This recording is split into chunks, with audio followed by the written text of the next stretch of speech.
Friends, welcome to Sharu's kitchen. ఈరోజు వచ్చేసి veg sandwich చేద్దాం అనుకుంటున్నాం. దాని ఇంగ్రీడియంట్స్ ఇవన్నీ.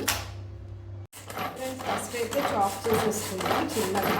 నేను ఇది తీసుకోమని చెప్పాను కదా, మీకు కూడా నేను ఇది షేర్ చేశాను. ఎలా ఉంటుంది దీని ప్రాసెస్ ఎలాగా అంతా దీని డీటెయిల్గా మీకు షార్ట్ కూడా ప్రిపేర్ చేసి వీడియో పెట్టాను, చూడండి. ఒక్క డ్రాప్ టీయర్ కూడా గైస్ చూడండి ఎంత చాప్ అయిపోయినాయో. ఒక్క డ్రాప్ టీయర్ కూడా పడకుండా మనకి ఎంతో ఈజీగా ఆనియన్స్ చాప్ అయిపోయినాయి. ఇందులోనే సేమ్ యాజ్ ఇట్ ఈజ్ మనకి టమాటోస్ కూడా అలాగే చాప్ చేసుకుందాం. ఇలాగా చాప్ అయిపోవాలన్నమాట. ఎందుకంటే తినేటప్పుడు వీళ్ళకి ఇంత పెద్దగా ఉంటే వాళ్ళు ఇలా తీసేస్తారు. ఇలా తీయకుండా ఇవి జస్ట్ ఇట్లా స్మాష్ అయిపోయి ఉంటాయి అన్నమాట. ఇది నేను గైస్ ఇప్పుడైతే నేనే మేక్ చేసిన జింజర్ గార్లిక్ పేస్ట్ వేసాను. ఇది నేను హోమ్ మేడ్ అనమాట. చాప్ చేసి పెట్టుకున్నాను కదా.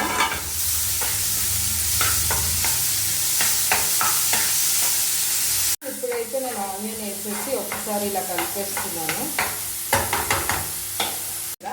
ఇది కూడా వేసేసుకుందాం.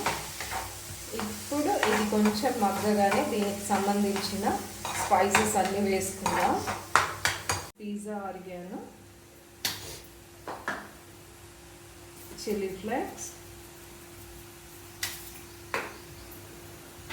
ఒకసారి బాగా కలిపేసుకుందాం.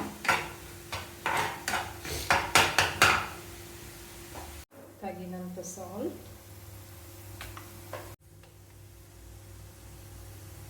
ఇప్పుడు చిల్లీ పౌడర్,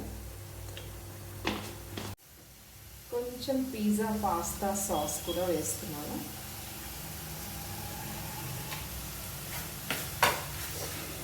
జస్ట్ ఇవన్నీ బాగా మిక్స్ చేసుకున్నా. మీకు ఎప్పుడన్నా క్రిస్పీగా క్రంచీగా కావాలంటే నేనైతే ఫస్ట్ ఎప్పుడైనా దీని మీద టోస్ట్ చేస్తాను, తర్వాత గ్రిల్లో పెడతాను, పర్ఫెక్ట్గా వస్తుంది.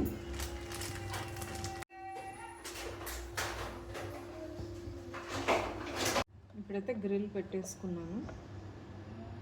ఇప్పుడు మనం ఇవి ఇలా ప్లేస్ చేసుకుందాం. ఇప్పుడు స్లైస్ పెట్టేసుకుందాం.